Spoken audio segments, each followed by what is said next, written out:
Good evening. Let me welcome you again to our meetings this evening.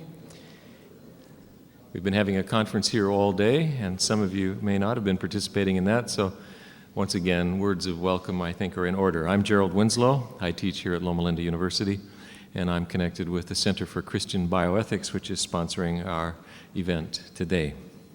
Each year at this time, the Loma Linda University School of Medicine's alumni gather together, and many of you are here for that. How many of you are here for the alumni postgraduate convention? Quite a few. And how many are here for some other reason, our conference or whatever? We're just kind of curious to see what the mix is. Thank you.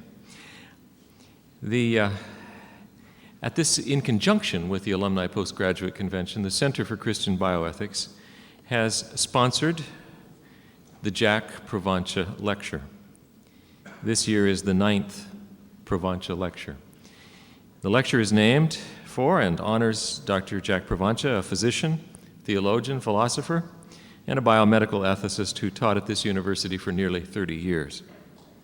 Dr. Provonsha's influence is still felt here every day in the lives of those that he taught and in the work of the Center for Christian Bioethics, for which he was the founding director.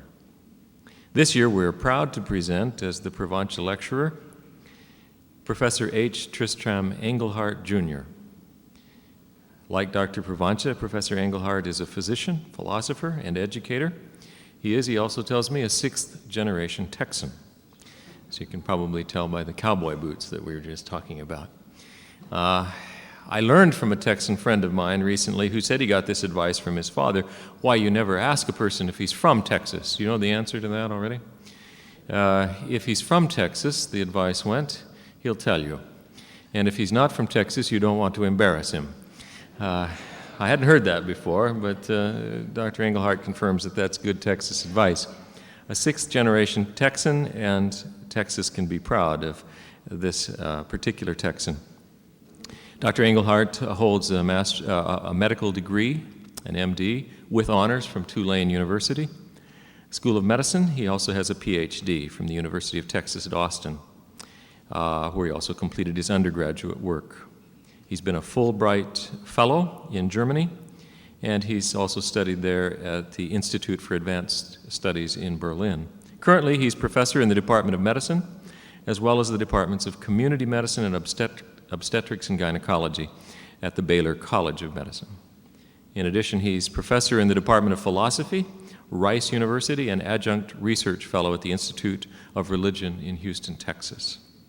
He's a member of the Center for Medical Ethics and Health Policy there as well. He's held appointments at Baylor and Rice since 1983. Before that, he was at Georgetown University, where he was the Rosemary Kennedy Professor of Philosophy of Medicine. He's an editor of the Journal of Medicine and Philosophy, co-editor of Christian Bioethics, co-editor of Philosophy and Medicine book series, with over 40 volumes in print in that series. He's also a co-editor of the book series Clinical Medical Ethics and editor of the series Philosophical Studies in Contemporary Culture. He's authored over 200 articles and chapters in books, in addition to numerous book reviews and other publications. And there have been over 100 reprintings or translations of his publications. So as you can see, he's a famous fellow. He's done all of that while, as I looked at his CV, he's been, in the last 15 years or so, on 38 committees or boards. How one finds time to do all of that and write all of those things, I don't know. He is the author of the monumental work and path-breaking work, Foundations of Bioethics, which has just recently appeared in Spanish and which will come out, I understand, later this year from Oxford University Press in a revised edition. It's out now? Okay, good, in a revised edition. He's also the author of Bioethics and Secular Humanism, The Search for a Common Morality. His topic tonight is on care for the dying in a post-Christian age. And after the lecture, there will be a brief period of time for your questions. I do hope now that you'll join me in welcoming this Texan and distinguished American to give us the Provonsha Lecture, Dr. Engelhardt.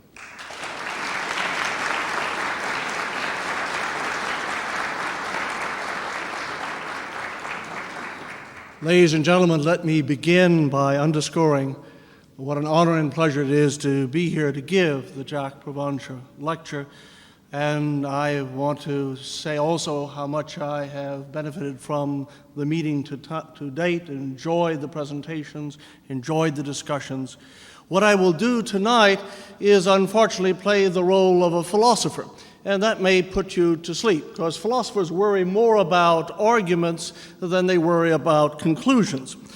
So I will tell you the one joke I tell in public, which is meant to be both a lament about my republic. I was remarking over the meal that we just had our Independence Day, the 2nd of March. It's like your July 5th. And I was talking about the difficulties of the republic, namely that oil is selling at an unnaturally low price. And the joke is in fact an actual lament about a young person just starting off this last fall as a physics professor at the Maine University of Texas at Austin. And because of this impecunious state of our finances, given oil at its low price, the young professor had to teach the course for the unwashed without any teaching assistant. The unwashed are those ladies and gentlemen who have no interest in taking any course in physics, but know that it will help them get into medical school or meet other requirements, and it's the course that's given at 8 o'clock in the morning. So you have to imagine the young professor, assistant professor starting off and without a teaching assistant.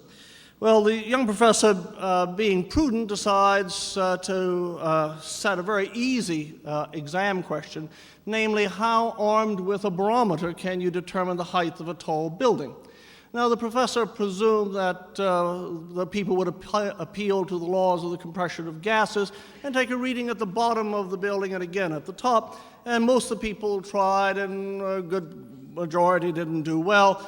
But one good old boy from Liberty County said, what I would do is tie a string around the barometer and let it off the top of the building, and when I no longer felt the tug of Newton's force, I would mark it, and then I would pace off the length of the string.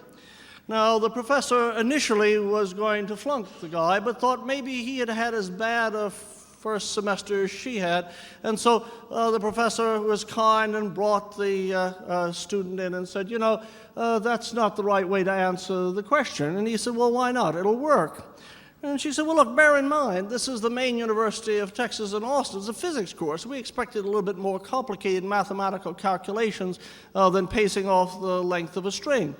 He said, you should have told me that. She said, well, bear that in mind. How would you answer the question?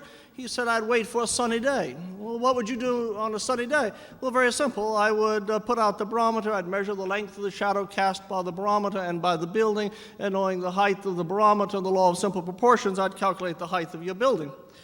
Well, at this point, she's nearly apoplectic. She says, bear in mind, this is a physics course. Anybody who'd passed trigonometry could have done that. Appeal to some law of physics. He said, you should have told me that to begin with. She said, I'm telling you now. Well, how are you going to do it?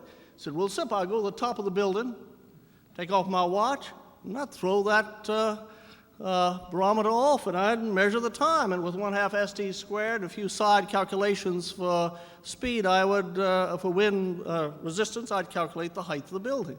At this point, just rageful, the professor said, well, bear in mind, if we had enough money to throw expensive instruments off the top of towers, I would have a teaching assistant. Bear in mind, it's a very expensive instrument. He said, well, then I'd go down to the basement. What would you do in the basement? I'd look for the janitor. What would you do with the janitor? I'd go up to the janitor and I'd say, sir, this is yours if you'll tell me the height of the building. Now, all ethics, all philosophy is like that joke. You need to have a context within which you can determine which answer is the correct answer. What I will do today is to introduce us to what I take to be some problems in controversy theory. That is, when we look at the ways in which we could or could not care for the dying, how do we pick out the right ways to respond? Obviously, if you look at the answers to any important question, they are numerous. The issue for us is to determine how we select particular answers as appropriate. I will look at the ways in which I take us to really be living in a post-Christian era, in the sense that appeals to religious concerns do not guide the ways in which we make decisions. And I'll try to advance some of the history to suggest why that's a plausible account of why, when the question is asked, we get the kind of answer we receive. I'll also make an argument that we have, even with reason, secular philosophy, the same kinds of problems, namely that one cannot appeal to a sound rational argument to determine, for example, which account of justice or fairness or equality we should endorse. In that state of affairs, the state of affairs that we no longer find ourselves in a society bound by a particular Christian ethos, or no longer find our rational arguments lead to a conclusive way of resolving our controversies about how we should care for the dying, that I will characterize as the condition of postmodernity, where I mean by postmodernity that we lack taken for granted assumptions, so we know what kind of question is being asked, so we can give the relevant answer back, somewhat like the joke. Now, that's to tell you that if you live in a community where you share with moral friends a view of the good life and how one should act with others, you generally have a way of resolving moral controversies. That is, if you happen to live in a thick moral community, there are people that you take for granted to be in authority to resolve controversies, and who are good authorities about what the good life is about and what would be a good death and a good way of caring for those who are dying. When you no longer live in a well-fashioned community, you no longer have people you can turn to and ask, how do you resolve the controversy? Nor is it very clear the ways in which one would pick out those who are moral experts. I will argue that is the reason why we give so much of an accent to free and informed consent and individualism, primarily because people no longer live within moral communities where there are taken for granted authorities and taken for granted moral experts. When introduced, it was pointed out I was a sixth-generation Texan. My family has practiced medicine for about 4 generations in Texas. And when my great-granddaddy began to practice medicine in Texas, he practiced in a county where everybody knew each other, and there was a thick understanding of what the common good was. There were, in fact, clear notions of battery. You could not treat a patient without the patient's consent, but there was very little obligation to rehearse in great detail what the likely benefits or sequela or risks of the intervention were. Way before Slondorf ever was adjudicated in the United States, in 1767 there was a wonderful case in England called Slater versus Baker and Stapleton. Slater was a good old boy who had broken his leg and hadn't had it set well, and so he was kind of stumbling along, and the only way you could solve that was, of course, break and reset it. Of course, in the 18th century, there was no general anesthesia, and the bone setters thought it would be a better thing to break his leg and then tell him. It was held at court that even though you might very well have done a good job of breaking and resetting the leg, the person had a right to consent before this expertise was brought successfully to bear to restore the individual to full and sound use of his leg. The view was that people had a right to consent, but it was not up until 1972 in Canterbury versus Spence that we moved away from a professional standard as to what information would be given. That is, when someone said, I did not get enough information when you got consent from me, when my great-grandfather and grandfather and when my father began to practice, the answer as to how much consent there ought to be was determined by the community of men and women practicing medicine.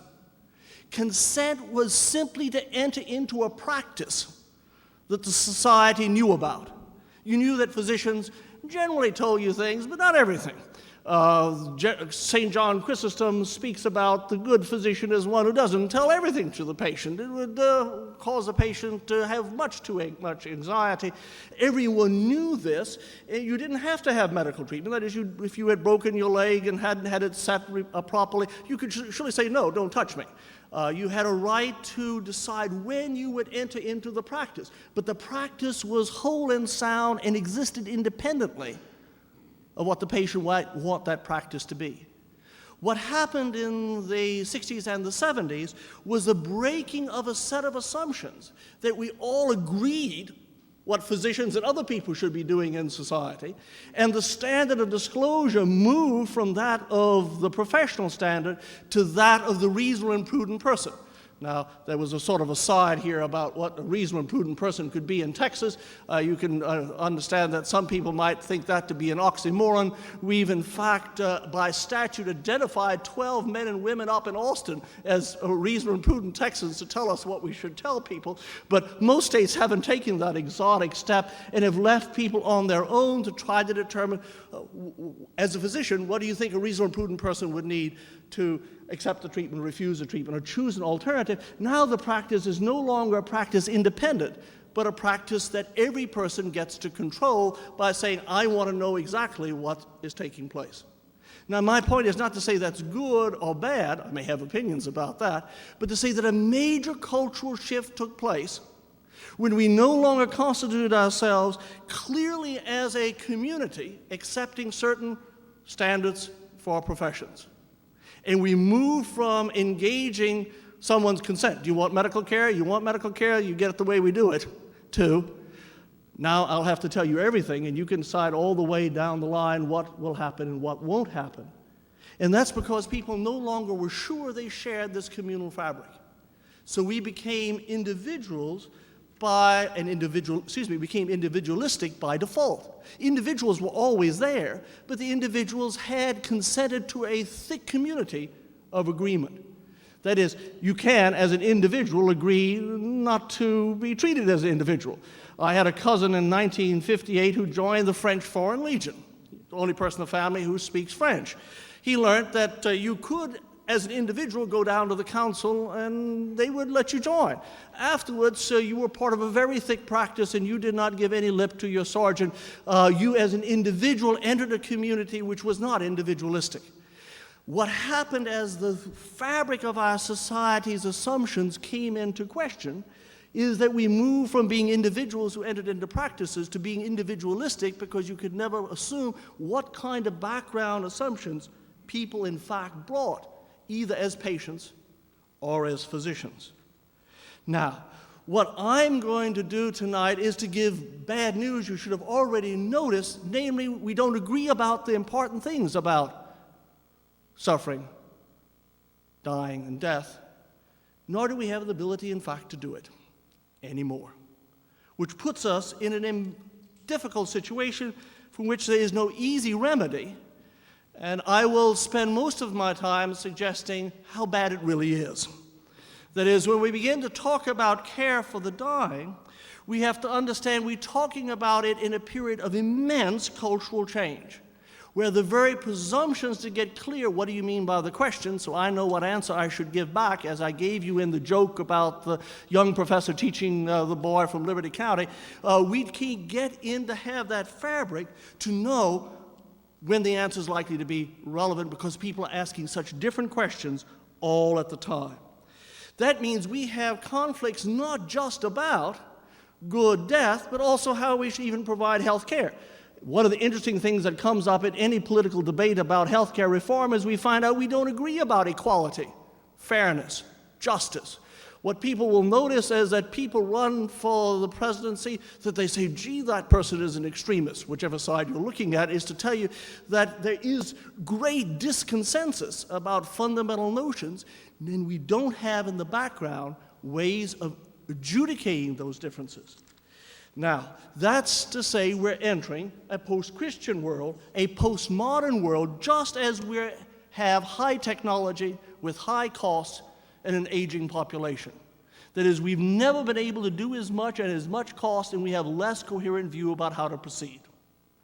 Now, let me start to suggest why it is a post-Christian world. By what I mean by a post-Christian world is one in which people don't really take seriously the traditional concerns about Christianity. If you went back to the Middle Ages, you found that people prayed, A subitania improvisa morte, liberanos Domine, from a sudden and unprovided for death, deliver me, O Lord. That's the very opposite of what the yuppies pray for in Houston. Yuppies want to die painlessly in their sleep with no warning. The medieval Christian knew that was the worst of all outcomes because they were sinful people just like the Texans are nowadays. They'd stolen a cow or a horse. They wanted to return it. They'd been unfaithful here or there. They wanted to confess it. They knew that the real downside risk of serious illness was not dying, but fricasseeing in hell. So the last thing you ever wanted to do is to die peacefully in your sleep without warning. That is to say, if you really took seriously the idea of Christianity not as an organizing story, somewhat like Santa Claus or the Easter Bunny, to bring various comforting images together, but to really to identify a goal of this life that led beyond, you wouldn't worry that much whether you lived or died, but whether you lived well and died well. A remarkable shift when you look at contemporary society. First time the West began to reflect explicitly about this was in the 16th century. Now, you might think that the 16th century was not a time of high technology medicine, but it was from the perspective of Western Europeans. Don't forget, it's in 1492 that Columbus goes to America. In 1493, we have the big outbreak of syphilis in Spain, causes unknown. In 1521, Magellan doesn't make it back, but his crew does to Charles V, he having died on April 27th in the Philippines, killed by Lapu-Lapu. You get to 1543, you have the publication by Copernicus of the book on the revolution, the celestial orbs. The same year that Vesalius publishes the first textbook of anatomy we would recognize as such, the De Humani Corporis Fabrica. By the time you get to 1628, you have Harvey publishing De Motu Cordis. So if you are a European physician in the 16th and 17th century, you figure you're on the cutting edge of technology. Descartes, the guy who came up with all that trigonometry for the boy to do the calculation of the shadow, he thought he would live to be 100 because of all the medical advances that were taking place in the 17th century. He died at the age of 54. It's to say, if you lived in those times, you thought it was exciting because people had really shown that Ptolemy was wrong and Copernicus was right. If you looked at Vesalius, you saw Vesalius had shown that Galen had done dissections really internal anatomy on pigs and external anatomy on great apes, and it wasn't anything done look like us. So you were out bleeding, blistering, clistering, purging, and leeching your patients, and they were paying with gold ducats. And the question came up was, how much of this did you have to pay for?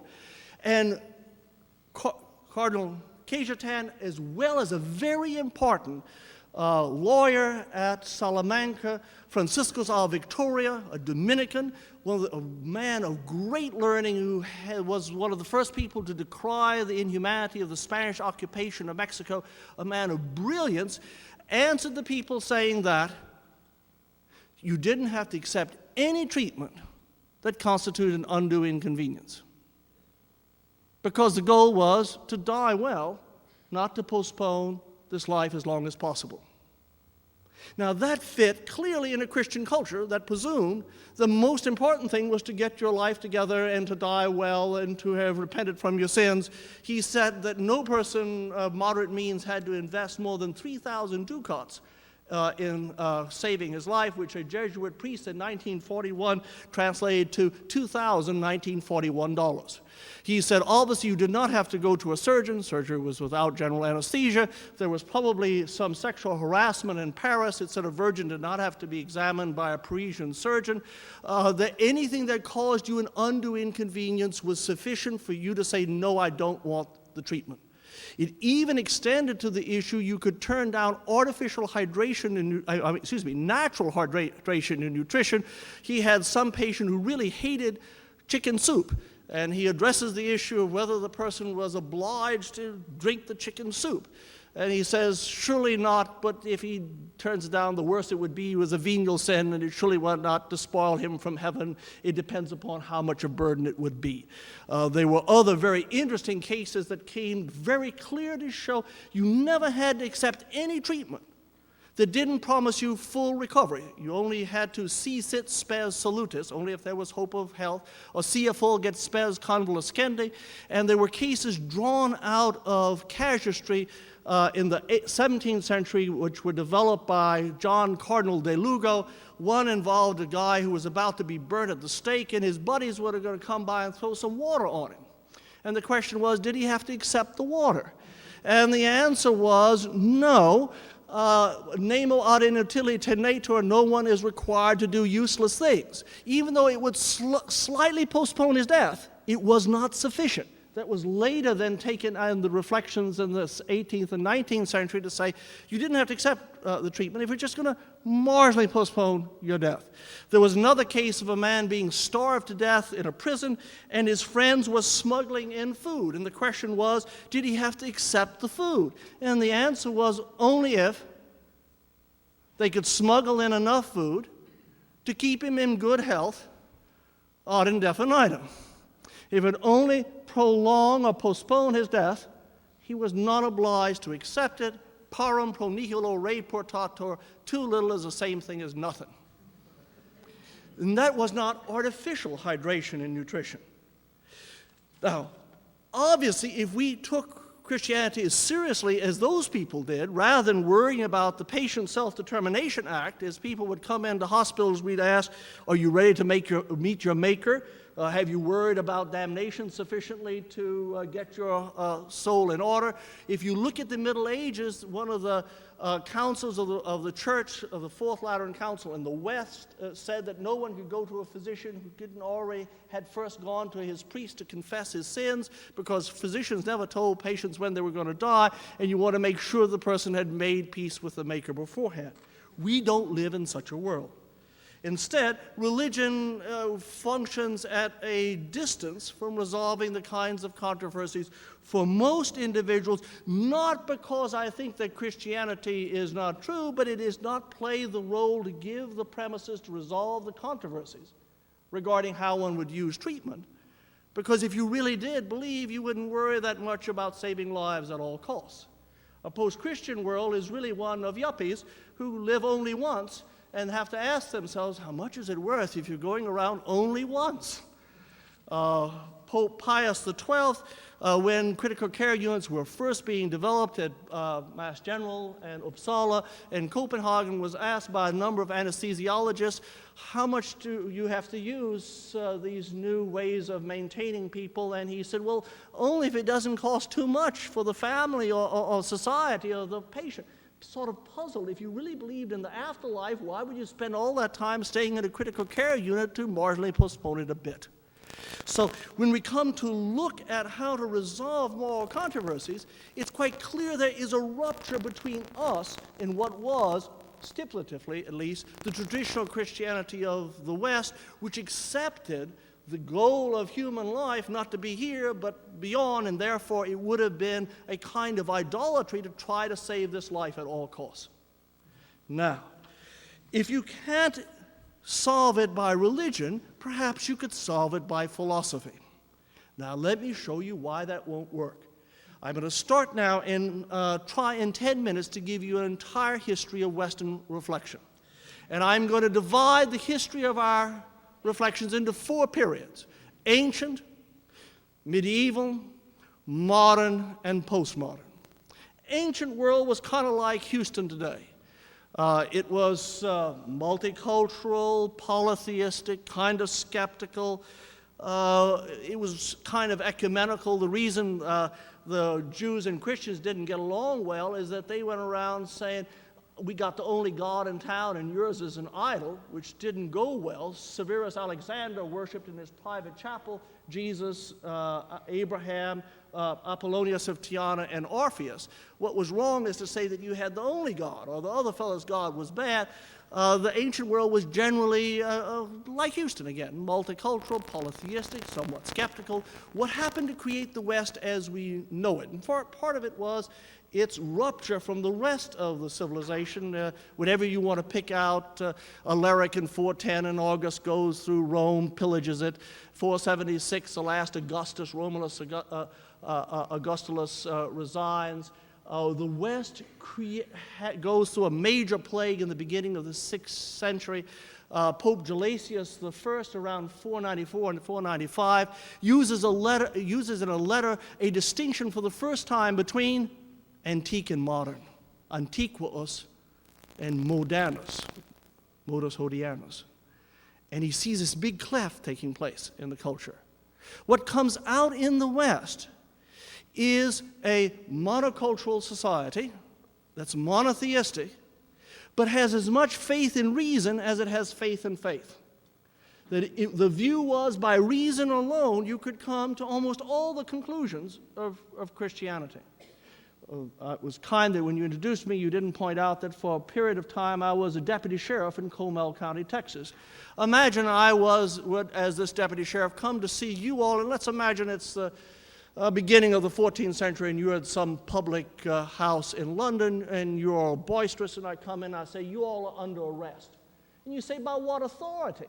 I said, you're just trying to make fun of me. I mean, I'm just stereotyping a law enforcement officer. I studied under Thomas Aquinas in Paris, who died in 1274, and I couldn't get a job teaching, and so I went into law enforcement. And the reason I have authority is, one, all authority comes from God, Romans, and two, I can give you a good rational argument why I'm an authority. The bond between reason and religion created the Western view that even if you didn't believe, reason could bring you to understand what justice or fairness or equality would be. The second rupture that took place happened during the Civil War, not the late unpleasantness, but in England 1642 to 1649, when the Episcopalians and Anglicans went after each other, the 30 Years' War in the continent between 1618 and 1648, Descartes, in fact, signed on as an officer so he could calculate the parabolas of cannonballs. But he began to wonder if all of this is ripping apart and all the things we believed in the past are now brought into question, what could hold us together? And the modern philosophical view was, well, if religion leads to this tremendous rupture in the 30 Years' War and in the Civil War, then if we take as Western Europeans seriously the role of reason, let's forget about religion and just look at reason. And the modern philosophical view was that you could, by rational argument, conclude what was a rational consensus, an authoritative consensus. Beforehand, you could say, well, it was the divine right of the king along with reason, but now reason would be sufficient. You could point it out. It would have been wonderful if it had worked, because if such arguments went through, and I could give a good rational argument about a particular point and you didn't agree with me, I could dismiss you as irrational. Secondly, I'd have the authority of reason when I constrained you. And thirdly, the force I used would not be alien to you, but it would be restoring you to your true rational nature. It would have been wonderful. The problem is it doesn't work. Let me show you why. And the reason is you always have to presuppose the premises you needed in order to get the content. Let someone say, what we have is really important concerns about utility, liberty, and freedom. We want to see how we'd measure those two. Which would we give greater weight to? You say, well, it turns see which leads to the best consequences. But you have to know already how to compare liberty, equality, prosperity, and security. It's like my taking a trip through Europe and having chits in Swiss francs, French francs, and Belgian francs. I've got to know the exchange rate into American dollars to get reimbursed. I've got to know the relative comparison of the costs for liberty, equality, utility, whatever. And how do you do that? You can't appeal to consequences. You'd be begging the question. If you say, well, look, what we'll do is maximize the greatest amount of preference satisfaction, you can only do that if you know God's discount rate for time, that is how to compare present versus future satisfactions. If, like John Rawls, you say what you should do is have a hypothetical contractor theory. Ask what hypothetical contractors would choose behind a veil of ignorance, and if they don't have a thin theory of the good to guide them, they'll choose nothing. To have them guide them to choose anything, you've got to fit them out with a particular thin theory. But which thin theory? I mean, say I'll appeal to a disinterested observer and abide by whatever it chooses. If it's totally disinterested, it won't choose. To get it to choose, you have to give it a particular moral sense. What moral sense? Postmodernity is the recognition that you can't, out of reason, develop a surrogate for Christianity, by reason then showing you how important equality is, or justice is, or fairness is, because it'll always beg the question whether you appeal to a utilitarian calculation, if you appeal to an ideal observer, if you appeal to a hypothetical chooser, a hypothetical contractor, a decision theoretic decision account, you have to feed in some guidance to have anything come out. And for those who've read philosophy recently, that's the despondency of people like Richard Rorty and John Rawls, to realize you only got out what you snuck in to begin with. So here, this is what it is to tell you what postmodernity does. Postmodernity then recapitulates the problem that came out of the Reformation. Out of the Reformation, you had numerous Christianities, you didn't know how to choose amongst them. Now, out of postmodernity, you have as many theories of justice, equality, fairness, as there were major religions. You're back to where you started, but now with a nostalgia for the Middle Ages. Now, that's to say that when we come to worry about how we are going to make choices for our society as a whole, with respect to appropriate care for the dying, we can't come up with a contentful vision, because all contentful visions presuppose a particular community with particular practices, with particular moral commitments that can teach you about virtue, character, and the good life and the good death. You can't do that in general from nowhere. The point is that all moral content, any comparison of equality, liberty, and utility, always requires a view from somewhere, and the question is, who's somewhere?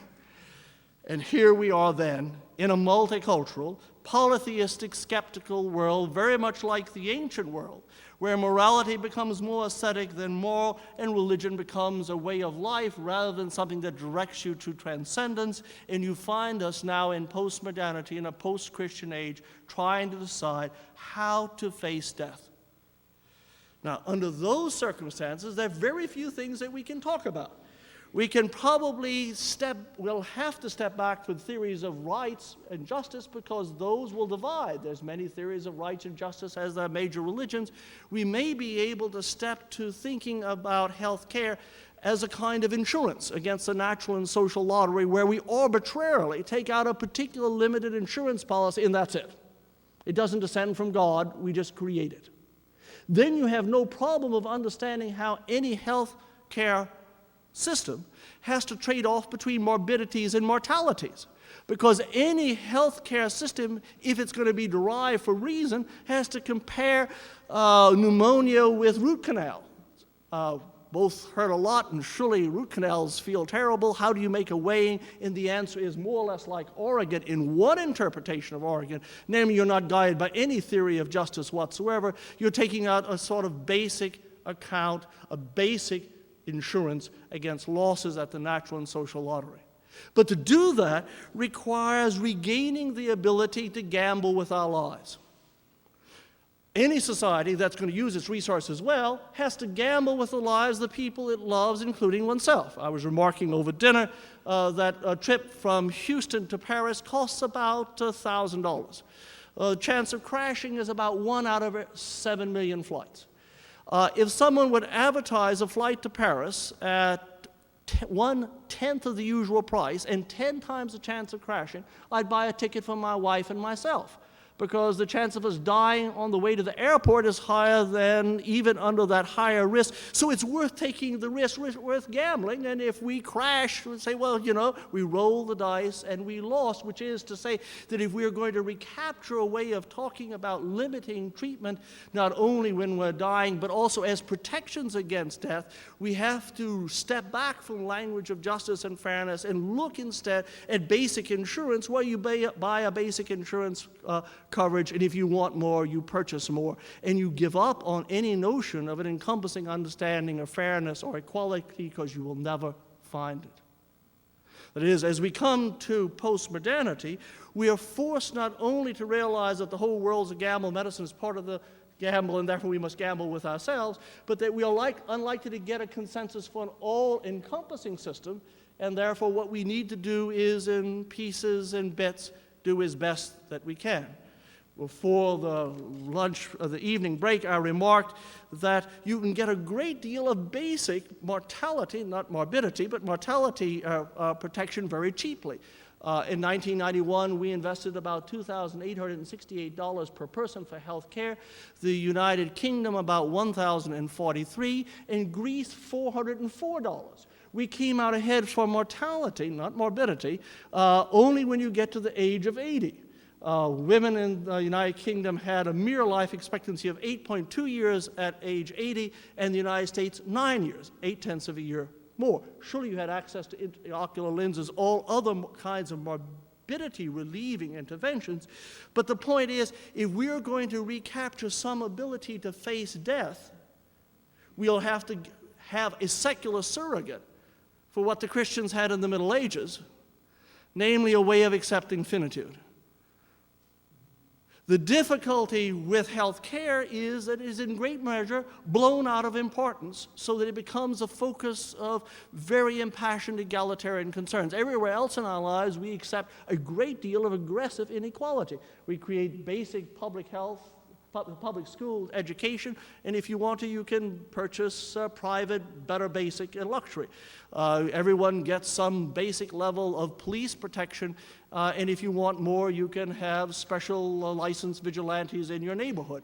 It's been very difficult for America since 1965 to face the fact that the only way in which you can come to terms with a animal, us, a human who will always die and will likely suffer before he dies, is to set aside some amount of money for protection and not all. Now that's to say that when we come to think about creating healthcare policy and addressing death and dying and understanding our predicament, we are post-Christian, not in the sense that I don't believe that Christ is God, but that we don't have premises that we'll share together as society as a whole. We will fail to have reason to be able to, in fact, give us the premises, rules of evidence and inference so that we can create a secular substitute where we endorse one view of equality, justice, or fairness, and we're left then with piecemeal creations where the authority for any undertaking comes by default from consent. Here is the one bit of constructive argument, and to explain why, in our postmodern world, free and informed consent, the free market, and limited democracies are the easiest things to justify. Imagine everyone in the world gets killed except us in this audience. We probably don't agree completely about political issues, religious issues. We could not, if we created a government, agree how its authority came from God. We probably wouldn't agree about the rational arguments, but we could say that we would consent to a limited government that do some things and its authority came only from us. Once you do that, you see authority coming not from God or from reason, but when moral strangers meet, just from the consent of those who participate. But that leaves very little authority for anointing a particular non-preponderant consensus as the one that's authoritative. You live then in a world fragmented by competing attempts to build a consensus and the likelihood that none will ever in fact emerge. Beyond that, it becomes very difficult for someone to defend against proposals for physician-assisted suicide or euthanasia, even though you might, from your religious perspective, know that it's wrong, because you will meet people in society who are moral strangers when the society, in fact, will develop its authority only from the agreement of those who've joined together, and therefore one will not be able to make out, in general secular terms, where that authority to constrain developed. It's to say that we are now at a period as dramatic as that at the beginning of the 5th century through the 6th century as we move from antique times to the Middle Ages. And we're very much like what was taking place at the Reformation and Renaissance, a major shift in what premises we as a society share together so that we can make absolute claims either to have a particular religious view or a particular secular analogy of a religious view. Both become implausible. Where does that leave us? It leaves us trying to create piecemeal attempts where we talk to people and ask them what they would like to have happen.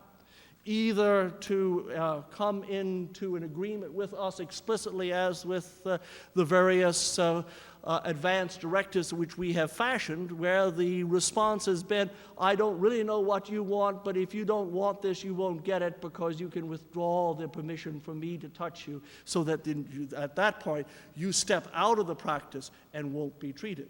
We probably will in the end have to give up with talks about justice, fairness, and rights to health care, and look instead about limited ways of creating solidarity and asking what kind of insurance policies we would want generally to write for ourselves when we approach death and certain risks of death. As was pointed out in an earlier presentation, if you just look at protecting against people who are dying getting treatment that they would not want, their manuals and their nice article have shown that you're likely only to save about 3% of the gross domestic product.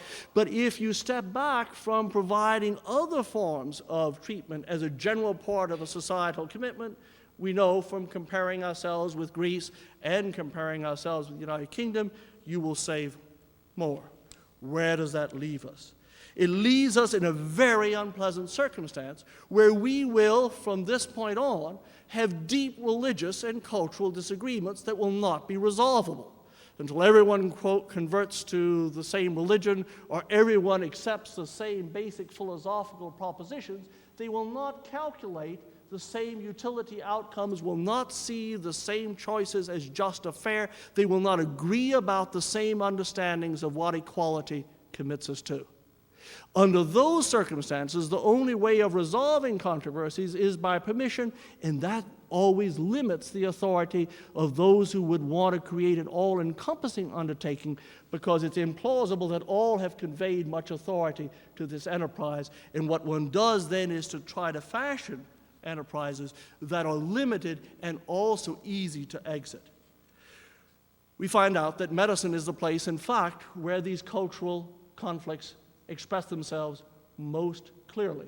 T.S. Eliot in Sweeney Agonistes has a phrase where he says birth, copulation, and death. Those are all the facts when you get down to brass tacks: birth, copulation, and death. And all of those issues are addressed by health care.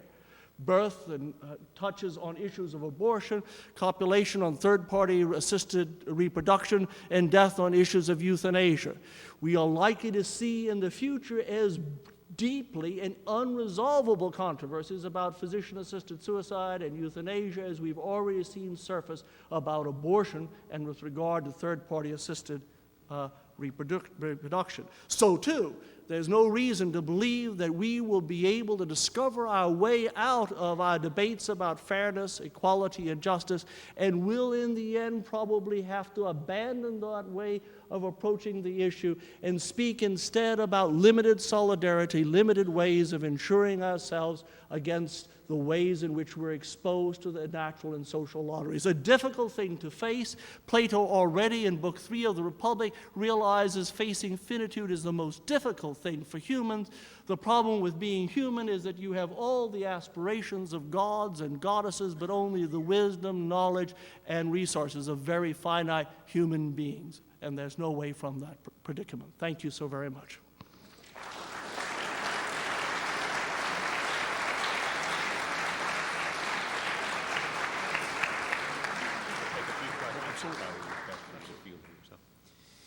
Professor Engelhardt is willing to take some questions, and he will field them himself from here.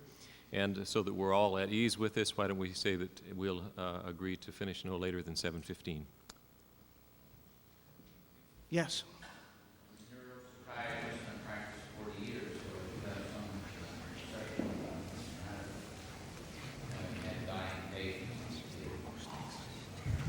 I think one of the big questions I have for you is, are you in favor of more government control of the medical system, or are you seeing it better that it be returned into the hand of the family and the individual? That's a very The answer is the second, but with a little change. Imagine if this were not a post-Christian world and churches were really intact. At the discussion period before 5 o'clock, imagine if the Roman Catholic Church had decided to maintain an international system of hospitals, PPOs, and had told all members of the Roman Catholic Church, if you want to have communion, you will tithe, and 1% will go to the health care budget, and you will take out our insurance, and we will support the indigent throughout the world. You would have had a wonderful Vatican system which would have maintained a particular Christian view, that would have had moral integrity, and would have pointed out that even if you can't maintain a moral community at a national level, you can do it at a non-national level. The interesting thing is that we now live in a circumstance where society will never be the equivalent to a community. If you belong to a real religious organization and you really a community, you know that's not society generally. Yet you could imagine very well, if you had like-minded people, you could create a national PPO or hospital system, even an international one. So the argument is that I don't think you can make out the authority for a strong national approach to controlling medicine, and what we've never tried is to take seriously how communities could do it. An interesting element of post-Christian age is that the Christian churches, in fact, did not venture on that when they still had a lot of hospitals. Yes? I wonder how you would respond to someone who might suggest that this account of the Middle Ages is far rosier than the facts really were, and this account of the plight of modernity is far grimmer than the facts really warrant.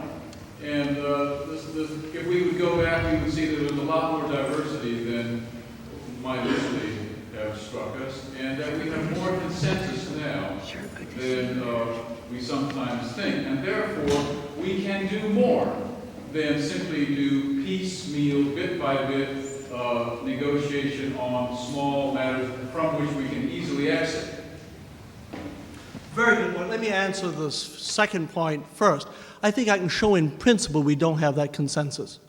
I mean, imagine an ethics commission with Jesse Jackson, Jesse Helms, Bill Buckley, you bring together Farrakhan, you could say all of those people are prominent Americans, and then ask them to come up with a policy on abortion or health care. What you notice when people say there is a consensus, they mean there's a large group I really hope would run things. It's the idea of the divine authority of a preponderant majority, which I think should prevail. Now, I can show you why, without begging the question, by rational argument alone, you can't pick out some preponderant majority you like or have a real affinity for as having rational authority. I just went through that, and I think that works in a defensive fashion. Just imagine a discussion between a libertarian and a socialist. They will only discover how much they disagree with each other the more they talk. Now, so the first point is I can show in principle it won't work.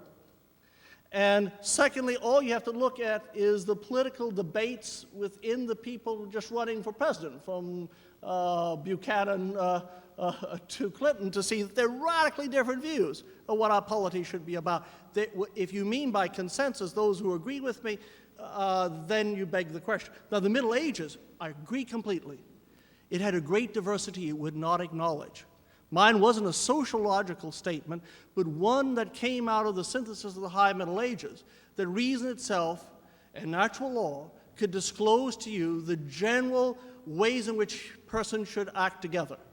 And that view allowed one to presume that the modern philosophical project would be successful. May I respond? Sure. And this is asked as not a rhetorical question, but a genuine attempt to understand. The impression I have from those who worked on the President's Commission on Biomedical Ethics is that they experienced an enormous diversity of justifications for the conclusions to which they came, but they were surprised by the degree to which they agreed at the level of the specific conclusions, as though they were moving from different points on a large wheel toward a central spoke. Is that a myth or what? Oh, that's a myth, and thank you for reminding me. I mean, if you want to, I don't know how many committees you've sat on that have created codes of ethics. Whoever is appointed to chair it, if that person's mama didn't raise a dumb boy or girl, is going to pick out people who are going to actually agree. And so it's already rigged as to who gets on. You know, again, you don't put Jesse Helms, Jesse Jackson, Bill Buckley. You don't do that. Otherwise, you will not have agreement. So you do two things to have a presidential commission work. You're very careful whom you put on, and you make sure the person who chairs it controls the agenda. And you manufacture a consensus, and then you anoint it. The best way to see how that's done is to look at, there's a wonderful book called Principles of Bioethics by Beecham and Childers. Beecham and Childers, good friends of mine, have about the same ideological and political viewpoints, and then one of them reconstructed it in a utilitarian fashion, the others in a deontological fashion, and said, wow, we started from the same ideology, did two reconstructions, and we come to principles we agreed to.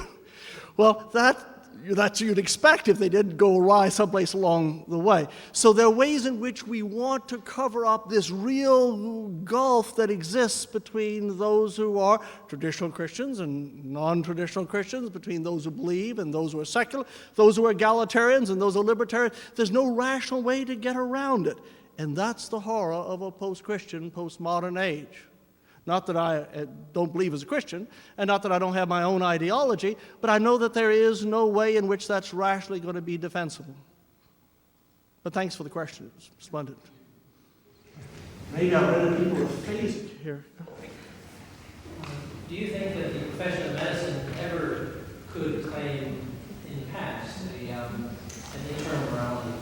And if so, when did it begin to unravel?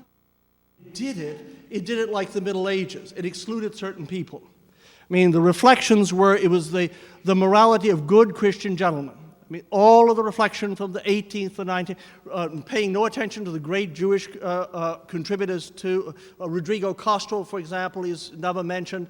So it is a consistency that is manufactured, but it was the dominant and controlling one. And here I agree with you, immense counterexamples to the contrary notwithstanding. So that if you actually look at the past, there always was diversity, but there were good ideological reasons to lie to yourself. I mean, that's why Marx is right. That's what a false consciousness is. I mean, almost all of us have lived through a false consciousness in the United States when in 1965 we were told that you could have a healthcare system where everyone would have the best of care, equal care, physician-patient choice, and cost containment. Anybody who believed that for more than about 10 minutes had to be part of a false consciousness. I mean, you know that's not possible. When Clinton says, I will in 200, come up with a reform for 250,000 people without any open discussions, while Europe is now moving away from a heavy social commitment to privatizing, I'm going to come up with a solution. You have to realize that's ideology. It's very hard for us to recognize the immense religious and cultural differences that separate us. If we do recognize that, then we have to do much more modest things. I think those modest things can be done. I agree with you about individuals, but I think communities could play a larger role, and they have failed when they had an opportunity, and that's something to bemoan. They liked it. Together, don't confuse me with the facts and lines made up, then how do we cope with not being willing to accept other people's attitudes, cultures, whatever? Because it seems to me that no matter what the profession, whether it's a medical profession or some other arena, everybody brings to that with them all that baggage they have there. Whether it's cultural or what they learned at Mama's knee or whatever. And no matter what you do, there must be some way, I keep thinking, to get them to understand that you can be a little more flexible, but they don't want to. Well, one of the ways is to really recognize moral diversity and really recognize moral communities. Let me suggest one way we could go into the future, which we're unlikely to do, but could be morally justified. when one of the great events, bad events of history, was Tuesday, May the 29th, 1453, when Constantine XI was killed by Mohammed II and Constantinople fell. The Ottomans took over this thing and said, you know, we got a diverse group here. We got Orthodox Christians, we've got Jews, we've got Druzes, we've got Roman Catholics. What are we going to do? They set up what was called the millet system. They said every community can have their own law for their own people as long as they don't hurt anyone else, and then they get tried by the Ottoman Empire. Which means communities could, in fact, be imagined carrying their own health care with them and having a very sparse amount of health care, either created out of those communities' charity or a general tax. And you could have then, going back to my picture of the Roman Catholic Church, if it had used that moment, it could have had an international Vatican system which would have taxed rich countries, helped to the Philippines. You would have had a morally integral way of approaching health care. And it would not be anything that anyone had been coerced to commit to except out of moral commitment. Within those hospitals, anybody wanting a vas deferens snip would have to abandon all hope. There would be views about what authority was, but it would not be over whole geographical area. We're probably at the end of the nation state. I mean, people talk about the very ways in which we thought of the nation state, which came out of the Renaissance, and maybe we will even live to see much more radical ways in which we'll have to think about giving health care. Don't forget, to think of ourselves as having a nation and having authority over a particular area is a strange recent view rather than having law go with you as with the millet system. So there may be quite other ways to approach issues in the future where people could do what they wanted to with consenting others and where you would not be infringed upon if you had particular moral views that you wanted to maintain integral. Yes?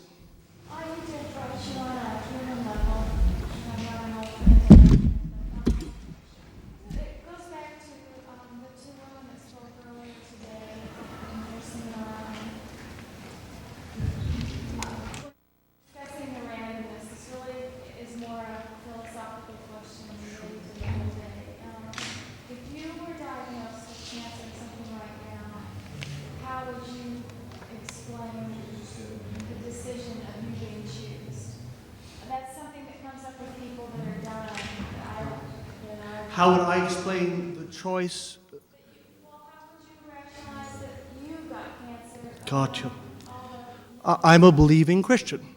I do believe that this world is broken because of original sin. I would hope to have I'd hope that facing death would give me humility and the ability to submit. I would go to my spiritual father and I'll tell him, I'm a sinful Texan, I got a lot to get in order so that I could, with real humility, die. That's a Christian view of what life and death is about.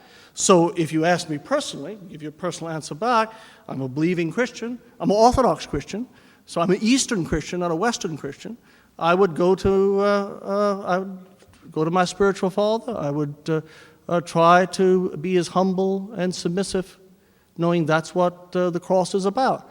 The symbol of Christianity is the symbol of a slave's death. And that's why it's so countercultural. The cross is the worst of all deaths the Romans could imagine, a slave's death.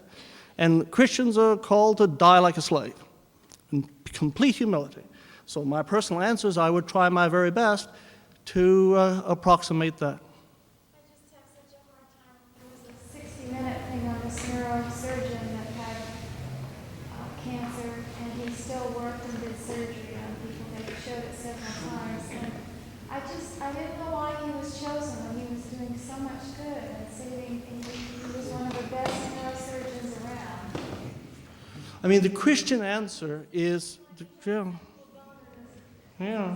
well, the Christian answer isn't that the Christian answer is that all humans in this world together. And just like my sinning hurts your life, your sinning hurts my life, and we break the whole thing. I mean, the account of the Orthodox account is Adam and Eve got to start it off. They didn't give me guilt, but they messed up the whole thing, and I continued messing it up. Christian, when you ask why are things bad, we did it to ourselves. So, and it's not as if, it was some great, why was I picked? It was, I did it to my, what freedom is you can mess up all of the cosmos. So it's kind of random, like that woman that was dying.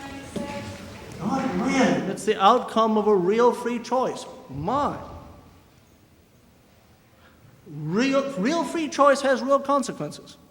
But infants that die haven't made choices. Let's imagine I get a venereal disease and give it to my wife, and my child gets it. Whose fault is it? Not the child, but mine. To be human is to have a community and to mess up others. What is to say when the child gets sick, the Christian answer is, we did it to the child. That's the Christian answer. We did it to it. That is the traditional Christian answer. Why is sin so horrible? We not only messed up our lives, but messed up the lives of others. The traditional view is one of community. I perhaps shouldn't spend a lot of time on theology, not being a theologian, but you asked a personal question, and that's the personal answer, which I take to be the traditional answer of Christianity for 2,000 years. Yes? What I would say is very pessimistic about coming to any big common understanding of justice. What about the possibility of coming to understandings of injustice? Aren't there times when the human community, more international, would say Nuremberg has to say, this is unacceptable, and we'll have at least, if nothing else, negative. Notice, the Nazis were so bad, they are an easy example. If permission is the cardinal way in which moral strangers resolve disputes, you don't kill people without their permission. So you don't have to have any contentful view of morality whatsoever to know what the fascists did violated the way in which moral strangers can resolve moral controversies. But that doesn't give you a contentful view of justice. And that's where the bite comes. Yes, ma'am. Do you believe that the opportunity of communities forming healthcare in the ways that are important to them, is that totally past, and do Christians have a moral imperative within their community to try to pursue that, since what's being imposed upon them in these big areas is in opposition to what they believe? Three things. You should never do anything you know to be immoral. Two, in a society of moral strangers, people will often do things that you know are immoral. Texas was founded as a godless state. I mean, our Declaration of Independence says we stand forever armed against the priesthood and the military, the eternal enemies of freedom, the ever-ready minions of tyrants, and the usual instruments of despots. No one ever figured that we had good public morals. We just figured that no government could straighten us out morally. So in Texas, you had a right to do things that were terribly immoral, and no one doubted that. So one, you have to be very careful to recognize that you should never do anything that violates your conscience. Secondly, you have to understand toleration doesn't mean acceptance. It means you just don't beat the guy up. I mean, I don't tolerate good wine. I like good wine. I mean, if someone bought out a Margaux 61, even though it's Lent, I might almost be tempted to drink it. I